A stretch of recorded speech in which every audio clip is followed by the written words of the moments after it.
Pertussis, or whooping cough, is a contagious illness that starts with mild cold symptoms, think runny nose, mild fever, and sneezing. But soon, those coughs get worse, long, severe fits that end with a big whoop sound as your child breathes in. Many parents feel helpless watching their kids struggle.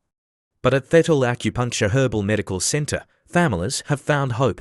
Real parents say their kids' coughs improved, and their energy came back faster than expected. "We tried everything," one mom shared, but TheTole made a real difference.